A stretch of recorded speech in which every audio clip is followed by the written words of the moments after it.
இல்ல முக்கியமா சொல்ல போனீங்கன்னா சின்ன படங்கள்ல நிறைய கதைகள் இருக்கு, நிறைய பேர் நல்லா ஹார்ட் ஒர்க் பண்றாங்க. சின்ன படங்கள் தான் எனக்கு தெரிஞ்சு வந்து கொஞ்சம் நல்லாவும் போகுது, நிறைய ஆடியன்ஸ் பாயிண்ட் ஆஃப் வியூலையும் நல்ல வரவேற்கும் இருக்கு. அதனால வந்து கண்டிப்பா இந்த மாதிரி சின்ன சின்ன கம்பெனிகள், இந்த மாதிரி நியூ கமர்ஸ் எல்லாம் வந்து மக்கள் வந்து கைத்தட்டி ஆரவாரம் பண்ணி வரவேற்கிறாங்க. அதுக்கு உண்மையிலேயே மக்களுக்கு ரொம்ப நன்றி சொல்லணும்.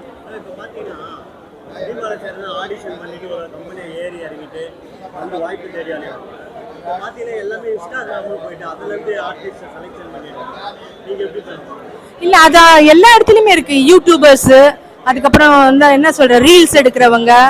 ஸோ அதனால அது வந்து யார் எப்படி போனாலும் வந்து நமக்குன்னு உள்ளது வந்து யாரும் வந்து அதை தட்டி பறிக்க முடியாது.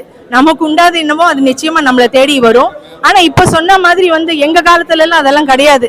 ஆல்பம் எடுத்துட்டு வீடு வீடா ஆபீஸா போய் வந்து நாங்க வாய்ப்பு தேடுவோம். ஆனா இப்ப வந்து உட்கார்ந்த இடத்துலயே பட்டனை தட்டி விட்டு சுவிட்சை தட்டி விட்டா போதும், என்எஸ் கிருஷ்ணன் சார் சொன்ன மாதிரி. ஸோ அதனால வந்து இப்ப ரொம்ப ஈஸி ஆயிடுச்சு. அதனால வந்து இப்போ வாய்ப்புகளும் வந்து நிறைய ஆயிடுச்சு.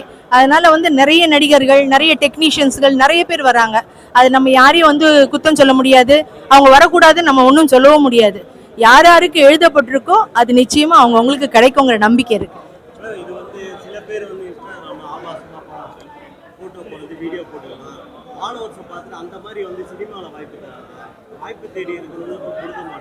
இல்ல சினிமாலன்னு இல்லைங்க, சினிமால வந்து உங்களுக்கு வெளிப்படையா இருக்கிறதுனால சினிமான்னு சொல்றோம். இவங்களை போட்டா இவங்க பேர் தெரியறதுனால சினிமான்னு சொல்லிட்டு அவங்க பேரை வச்சுட்டு அதை பார்க்கணும்னு நினைக்கிறாங்க. அப்படி இல்லை, எல்லா இடத்துலையும் ஆபாசங்களும் அசிங்கங்களும் நடக்கத்தான் செய்யுது.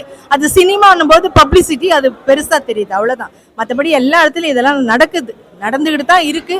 வருந்தத்தக்க விஷயம். இதுல ஒன்றும் வந்து நம்ம எதையும் வந்து நாம முயற்சி எடுத்து வந்து தடுத்தோ இல்ல வந்து அதுக்குண்டானது வந்து ஸ்டெப் எடுக்கிறதுக்கும் நம்மளால முடியாது. அதாவது தன்னால அது அமைஞ்சாதான் உண்டு. அது சத்தியமா யாராலையும் சொல்ல முடியாது. எப்படி நம்மளை படைச்ச பிரம்மன் வந்தா கூட சொல்ல முடியாதுன்னு தான் நான் சொல்லுவேன். ஏன்னா அதெல்லாம் யாரு எதை நோக்கி போகுதுன்றதெல்லாம் சத்தியமா சொல்லவே முடியாதுங்க.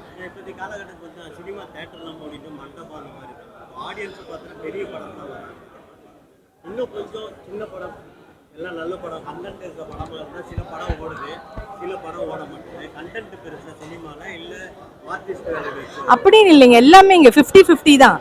இப்போ வந்து தளபதி, இளைய தளபதி, அப்புறம் நம்ம தளபதி இவங்களெல்லாம் வச்சு ரஜினி சார், கமல் சார் இவங்களெல்லாம் வச்சும் அதுக்கு ஒரு ஆடியன்ஸ் பாயிண்ட் ஆஃப் வியூ இருக்கு.